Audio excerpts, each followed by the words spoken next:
What? Chief Eze is gone? Am I speaking to Joseph's wife? Yes. Who is this? Your husband. I've been arrested by the police for the murder of Chief Eze. His body was found in his car. I swear on this day, Flora, I shall take care of Sarah. I shall protect her and get your husband out of prison. Mommy, what is the matter? Why are you crying? Sarah, come and sit down. Let's talk. Mom, what have the police been able to do for the past 20 years? I don't care who they are. I am my father's daughter and I fear no man. Who are you people? Where are you taking me?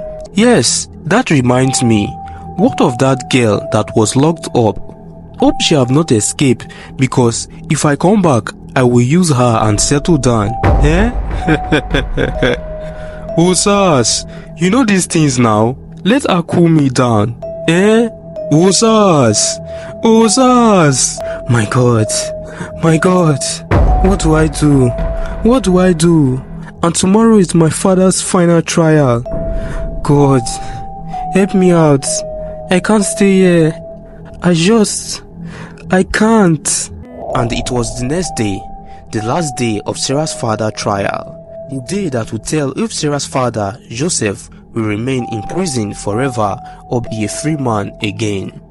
That morning, Sarah stood close to the window as she witnessed Garo leaving the hideout to the court. Osas went with him and other of his boys as well, and it was remaining Sarah and two others in the hideout. Garo instructed the two men to look after Sarah because she is his evening meal, and though the security was less, Sarah was still finding it difficult to escape. Sarah banged at the door, calling for attention. "Excuse me, I want to use the bathroom," Sarah said, and one of the men said, "Use it in there," he shouted. "Don't you have human feelings? This room will smell and the air here is thin. Please, I beg you, let me just use the bathroom." And immediately the man opened the door, Sarah dashed at him with heavy force, pushing him to the ground, and she ran out of the room immediately. The man on the ground shouted, "She is running away! Follow her! Garo will finish us! Garo will finish us!" And they pursued Sarah and was searching for her in the hideout.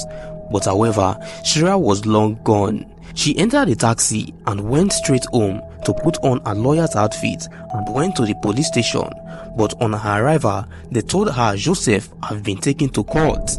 And Sarah ran, crying, hoping that her father had not yet been sentenced. Grace was in the court with tears running down her cheek, while Joseph was shaking as the judge said, "Mr. Joseph, we have done further investigation and there is nothing that can separate you from the crime that you have been charged with, the murder of the late Chief Eze.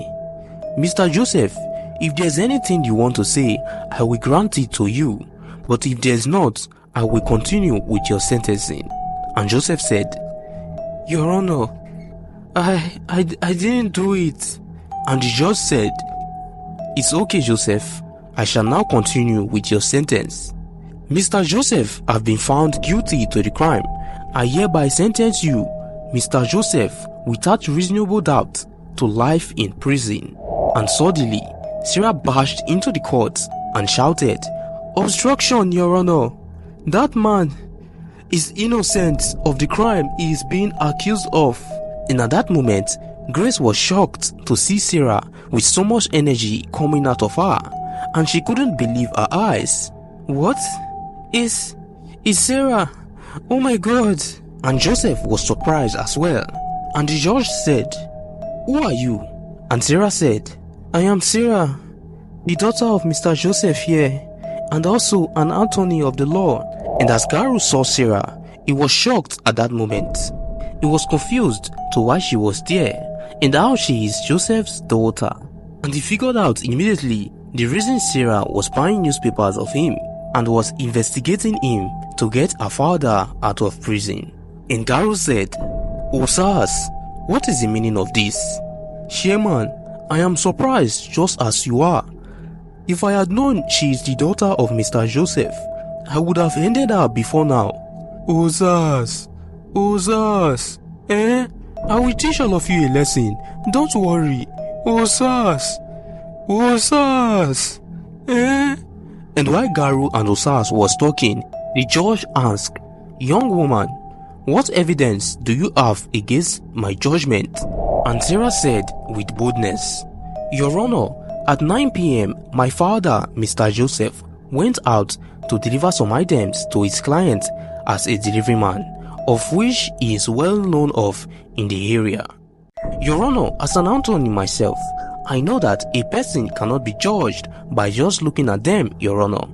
Given the fact that Mr. Joseph looks innocent, I can assure you that my claims are right." According to the story of which we all know of, is that the chief's body was found in Mr. Joseph's car. But think about it, Your Honor. What if this was a setup for someone to escape and cover his tracks? And the judge said, "His tracks? Yes, Your Honor." And Garu said at that moment Sarah mentioned someone escaped his tracks. Osas, where is she going with this? I think we need to leave. Chairman, there are security at the exit, and I don't think they will let us leave due to this hearing, and you are a important guest here. I don't like where she's going with this. And the judge said, "Okay, continue." Your Honor, according to my investigation, Chief Eze and Chairman Garu had a beef concerning who will be the next community chief of Bakoko City. But suddenly, Chief Eze went missing and was found in my father's car. Your Honor, this doesn't make sense. Your Honor, my father, Mr. Joseph, who is just an ordinary delivery man, does not have that power to carry out the accused operation. It must have been done by several others. And Your Honor, my investigation is pointed towards Chairman Garu here. What? This is a serious allegation, the judge said.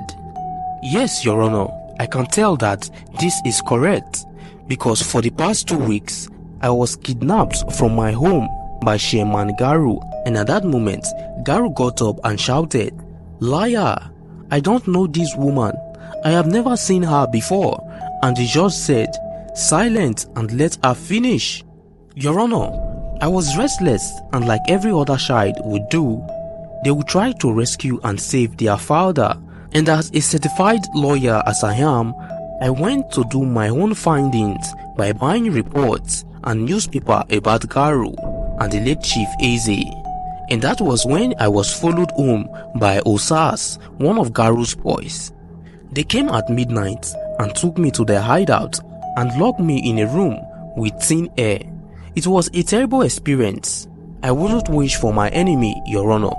And not just that, Chairman Garu also planned to take advantage of me when he has returned back from today's court hearing. But I overheard him talking to Osas, one of his favorite boy. Your Honor, as I speak, there are 2 men remaining in his hideout. And that alone is a solid evidence. You can send security to the place. I know it well as I escaped with bare foot, Your Honor. He is an evil man. He set my father up and framed him for the crime he committed so that no one will suspect him. Sarah cried as she speaks. Your Honor, Garu is an evil man. He's selfish and he must be arrested immediately. And the judge ordered the arrest of Garu, and he also sent some policemen to the place Sarah described as Garu's hideout, and they arrested the 2 men that was there. The judge also concluded that what Sarah said was true about her being kidnapped for 2 weeks. But he also wanted to do further investigation of the late Chief Eze. The judge said, Mr. Joseph have been relieved from the crime he was accused of, and he shall be compensated dearly for spending over 20 years in prison for a crime he did not commit, and that compensation shall be deducted from Garu's funding. Garu was charged with assault and kidnapping, and later he was found guilty of the murder of Chief Eze, and also he was sentenced to life in prison alongside his boys. Sarah was happy that her father is finally free, and Grace, with tears on her face, said, "Flora, my promise to you have been fulfilled."